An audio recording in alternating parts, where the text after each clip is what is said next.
How many people do you think that you've impacted during your time as a criminal? That is, geez, that's a rough question right there. Growing up in eastern Kentucky, Brett Johnson said he had two choices: get a job or become a criminal. At 10 years old, he chose the latter. Books, games, jewelry, music, toys, everything like that. What started out as petty crimes grew in severity. From charity fraud to stealing from random strangers on the internet to creating the first organized cybercrime community. Nothing to be proud of, and it is something that will land one in prison for several years. 39 felonies, a spot on the U.S. most wanted list, and a nickname given to him by the Secret Service as the original internet godfather. But back to our original question, the impact.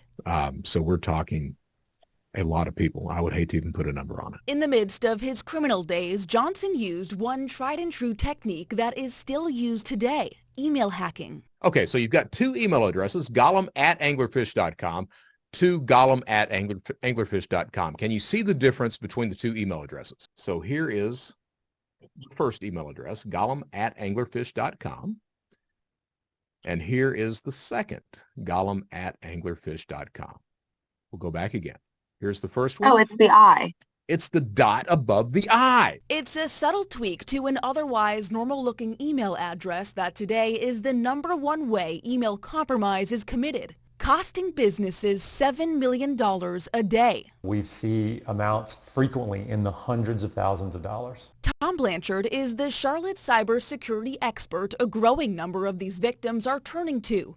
Unfortunately, by that point, it's too late. We get the phone calls saying, we just wired off X amount of dollars. Can you help us get it back? What just happened? How did it happen? No one is voluntarily handing over thousands of dollars to criminals. Or are they? They have become very, very good at making emails look legitimate. Remember that convincing email address with the I that wasn't actually an I? The purpose is to mislead people into thinking the email is coming from someone they trust, and inside it is a link. Clicking it is where the hacking begins. Criminals now have access to your email, your passwords, and your daily transactions. Once the hackers have that email address and password, they can then log into that user's email account from anywhere in the world, and they typically will sit and wait for some interesting transaction to happen, most typically wire fraud. The crime isn't committed yet. There has to be a transaction worth interfering with. That's where the real estate industry enters the chat. Because so much information is being exchanged via email or electronically, the danger is always present. The North Carolina Real Estate Commission says wire fraud has spiked in recent months.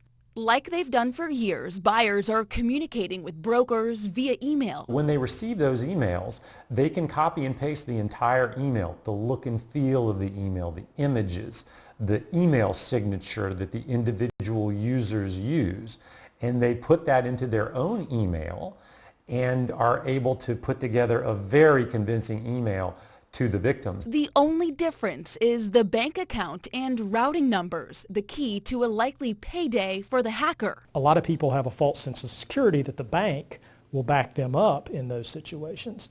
But in these cases, the bank did nothing wrong. You essentially gave away the money to the criminal. Just like criminals have been busy hacking emails, so has Skip Tappy trying to insure his clients. A couple of years ago, cyber insurance was an afterthought. Now it's becoming a necessity. I don't think we would have thought of 20 years ago trying to protect data from being stolen.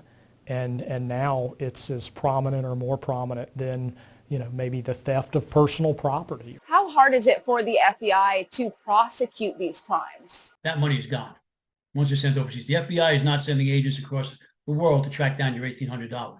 That money's gone. If you contact the FBI within 72 hours, you have an 80% chance of getting your money back. Even so, Michael Tabman, a veteran retired FBI agent, warns about the creativity of the crooks. It's going to continue as they come up with new ideas. If it's real estate today, it'll be something else tomorrow. In 2021, the FBI received claimed losses exceeding $2.4 billion. While the number increases year after year, there's one important player on your side. Well, It's been a very long trip. The original internet godfather himself. After serving time in federal prison, Johnson transitioned from the hacker behind the keyboard to the first chief criminal officer and security consultant. My goal is to not be remembered as the guy who stole everything, but to be remembered as the guy who was able to turn it around and do some good at the end of the day. Taylor Young, Queen City News.